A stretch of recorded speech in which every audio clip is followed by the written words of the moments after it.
Ashish has asked two questions, rather three.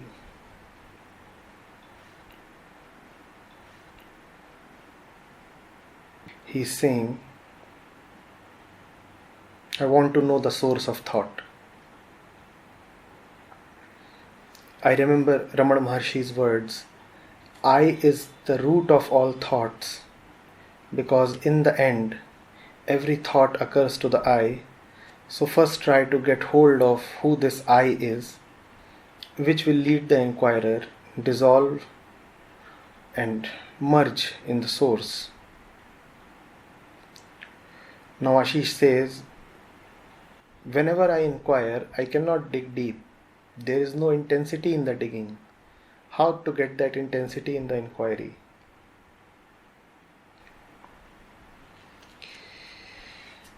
What inquiry do you want to do, Ashish? Why do you want to know the source of thought?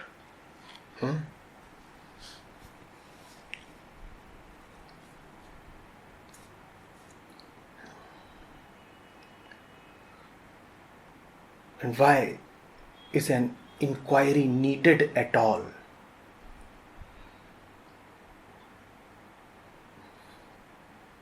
Don't you directly see where your thoughts are coming from? Don't you know desire?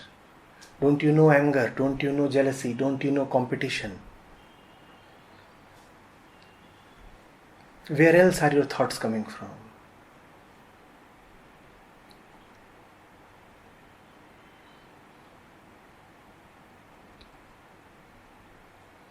That which is directly available to be known must not be unnecessarily made mysterious.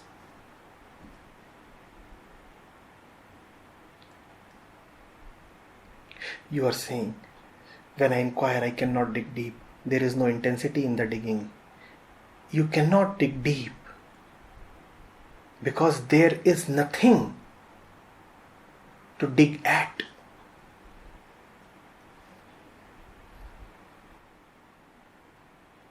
Only the truth is deep.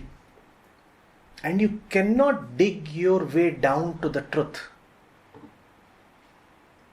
When you will dig, you will come to your own personal center, and that's all. And that center is quite shallow.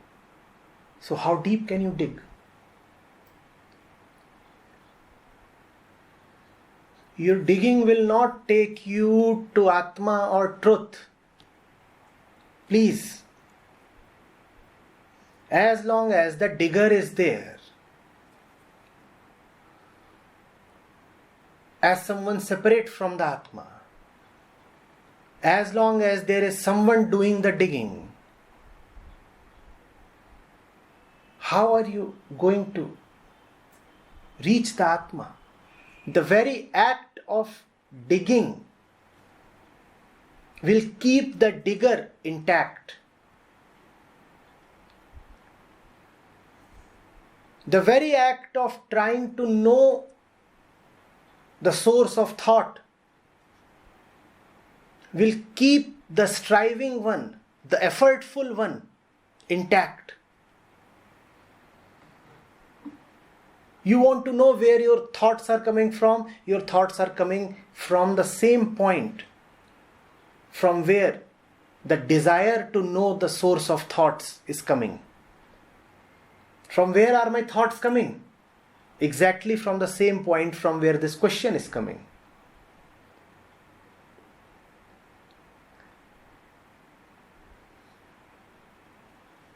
Where is your question coming from, Ashish? Where is your question coming from?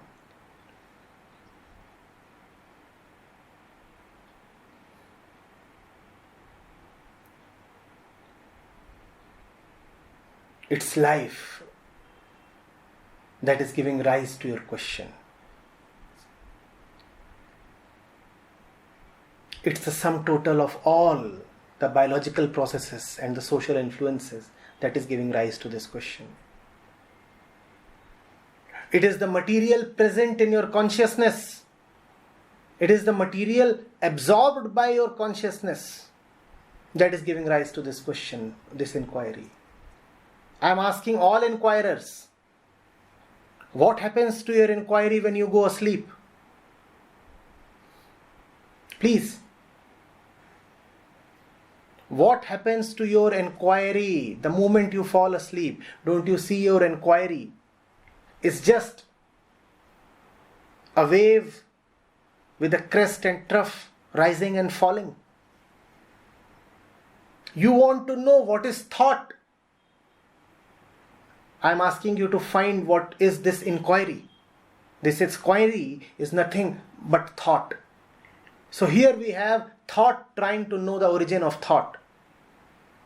A dog trying to catch its own tail.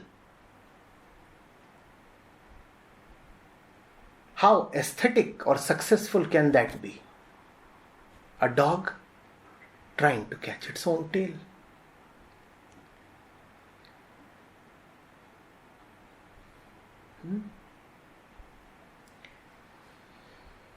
Are you always inquiring? Yes, inquiry can be successful if you are always inquiring. But look at your inquiry. You inquire for half an hour a day, 2 hours a day, when you find the moment opportune. And then, so your inquiry is nothing but a figment of your mood.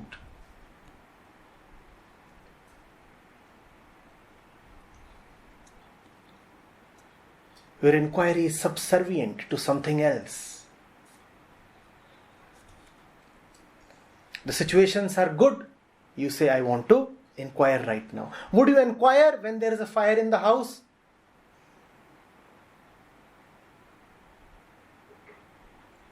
You don't. And if you can understand what this thing called inquiry is, you will also understand what all your thoughts are. And vice versa. We identify ourselves with this body. The Guru appears in a physical form, but his work lies in the spiritual realm. As a disciple is not aware about that dimension, how to be aware about Guru's grace?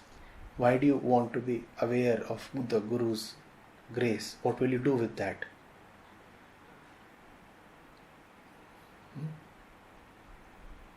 Why do you want that knowledge? Remember that knowledge means power. And power means control.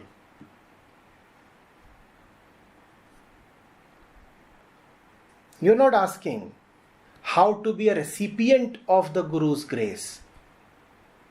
You're asking the work of the Guru lies in the spiritual realm. How do I know that work?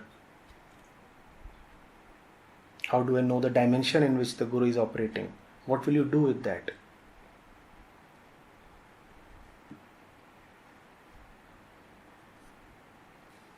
Go to your question itself. Therein you will find the questioner. And that's who you are.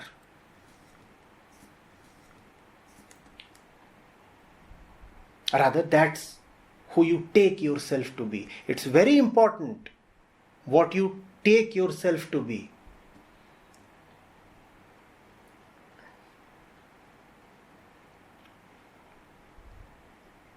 Because if you do not know what you are taking yourself to be,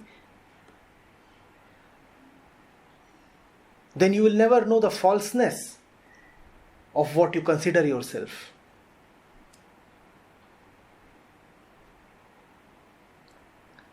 Let the Guru do what he would.